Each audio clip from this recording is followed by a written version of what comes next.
Hi friends, ములక్కాయ పప్పుచారు చేసుకుందామండి. ఈ వీడియో నచ్చితే లైక్ అండ్ సబ్స్క్రైబ్ చేసుకోండి.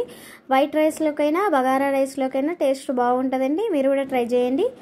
కందిపప్పు 1/2 కిలో తీసుకున్నా అండి. కడిగేసుకొని ఒకసారి కుక్కర్ పెట్టేసానండి. వెజిటేబుల్స్ అన్నీ తీసుకున్నాను. టమాటా, ఆనియన్స్, పచ్చిమిరపకాయలు, క్యారెట్, దొండకాయ, ఆలు అన్నీ మొత్తం కట్ చేసుకొని పక్కన పెట్టేసుకున్నా అండి. టమాటాలు ఇవన్నీ కట్ చేసుకొని పక్కన పెట్టేసుకున్నాను. అలాగే పప్పు కూడా బాగా ఉడికిందండి. ఉడికిందాన్ని మిక్సీ పట్టుకున్నాను. మిక్సీ పట్టుకుంటే ఏంటంటే పప్పు పల్చగా కాకుండా చిక్కగా మంచిగా ఉంటుందండి. అలాగే తాలింపు గింజలు కూడా రెడీ పెట్టానండి. చింతపండు కూడా నానబెట్టాను. ఒక గిన్నె తీసుకొని 2 టేబుల్ స్పూన్ ఆయిల్ వేసుకున్నా అండి. ఆయిల్ వేసుకుని తాలింపు గింజలు అవన్నీ వేసుకోవాలండి. ఎండుమిరపకాయలు, వెల్లుల్లి, కరివేపాకు, జీలకర్ర, ఆవాలు అవన్నీ వేసానండి. మొత్తం చిటపటలాడిన తర్వాత మంచిగా వేగిన తర్వాత ఆనియన్స్ అవి వేసుకోవాలండి. ఇలా వెజిటేబుల్స్ అన్నీ వేస్తే టేస్ట్ కూడా బాగా వస్తుందండి. అందుకే అలా వేసాను. పిల్లలకు కూడా ఇష్టము.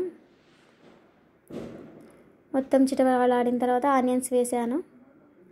ఆనియన్స్, పచ్చిమిరపకాయలు మొత్తం వేసి అది గోల్డెన్ కలర్ వచ్చే వరకు ఫ్రై చేసుకోవాలండి.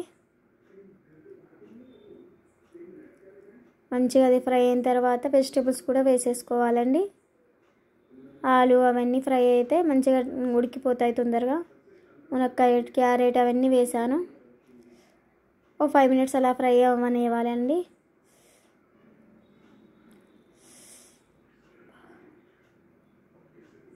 మంచిగా ఫ్రై అయిన తర్వాత పసుపు 2 టేబుల్ స్పూన్ పసుపు వేసేసుకోవాలండి. 1 టేబుల్ స్పూన్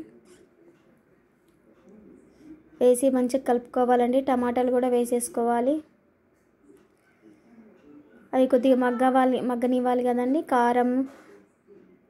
కారం ఉప్పు వేసి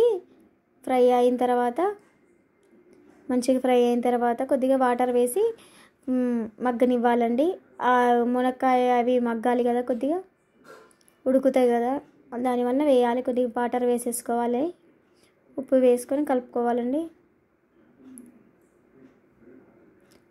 టమాటాలు కూడా దాంతో పాటు మగ్గుతాయండి. వాటర్ కూడా వేసి ఒక 5 మినిట్స్ అలా పక్కన పెట్టేసుకోవాలండి.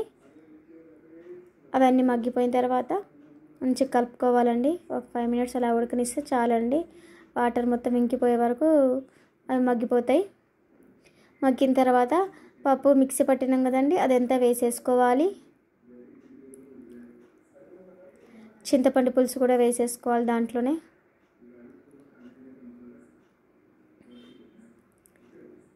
మంచిగా వేసి కలుపుకోవాలండి.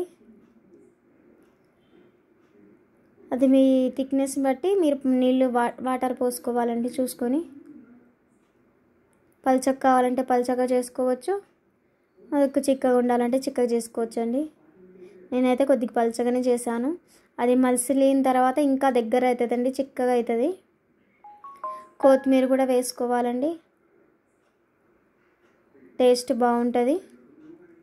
అలాగా 5 మినిట్స్ తర్వాత మసలేసుకుంటే మంచిగా ఆయిల్ కూడా పైకి వచ్చే వరకు మసలేనివ్వాలండి. ఈ వీడియో నచ్చితే లైక్ అండ్ సబ్స్క్రైబ్ చేయండి. Bye friends.